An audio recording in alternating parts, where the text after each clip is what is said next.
हा पैसे मागायला आले? कोणाला पैसे मागता तुम्ही? नमस्कार, लोकात्म न्यूज मध्ये आपले हार्दिक स्वागत। बातमी अंबड येथून। अंबड बस स्थानक परिसरातील धक्कादायक वास्तव्य, लहान मुलांकडून भीक मागण्याचा प्रकार उघड। अंबड शहरातील मुख्य बस स्थानक परिसरात लहान मुलं मुली खुलेआम भीक मागताना दिसत असून यामुळे नागरिकांमध्ये तीव्र संताप व्यक्त होत आहे। बस स्थानक परिसरात सतत प्रवाशांची गर्दी असते। अशा वेळी लहान मुलं थेट गाड्याच्या बाजूने समोरून येणाऱ्या प्रवाशाकडे हात पसरवत आहेत। यामुळे गंभीर अपघात घडण्याची शक्यता वाढली आहे। एखादी एसटी बस पाठीमागे सरकली आणि मुलगा मुलगी टायर खाली आली तर याला जबाबदार कोण, असा सवाल नागरिकांनी केला आहे। शासनाने शिक्षण सक्तीचे करूनही आज लहान मुलं शिक्षणापासून वंचित राहून भीक मागत असल्याचे दुर्दैवी चित्र अंबडमध्ये दिसत आहे। बस विभाग, बाल कल्याण विभाग तसेच स्थानिक प्रशासनाकडून या गंभीर प्रश्नाकडे सातत्याने दुर्लक्ष होत असल्याची भावना नागरिकांमध्ये आहे। लहान मुलांच्या हक्काशी संबंधित गंभीर प्रश्न असून तातडीने उपाययोजना करण्याची मागणी होत आहे। नागरिकांचा सवाल, बालकांना शाळेत पाठवण्याऐवजी रस्त्यावर का भीक मागताना जीव धोक्यात घालणाऱ्या परिस्थितीवर जबाबदार कोण?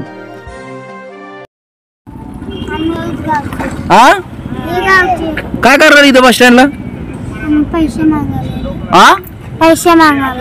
मागायला आले? कोणाला पैसे मागता तुम्ही? लोकांना पैसे मागता? काय नाव दिली तुझं? हिना। पूर्ण नाव काय? हिना मेंदर। बर, कुठं राहते तू? नाक्यापाशी। तुझं नाव काय बाळा? दीपा। पूर्ण नाव काय बाळा? तुझं नाव काय? आम्ही एकच आहे। शाळा जाता तुम्ही? नाही। शाळेत तुमचे वडील पप्पा काय करते? वडील नाहीये। मम्मी काय करते? मम्मी भंगार यायची ती। तू राहायला कुठे तिथे? इकडे नाक्यापाशी। मग इकडे एवढा लांब कसं काय तू?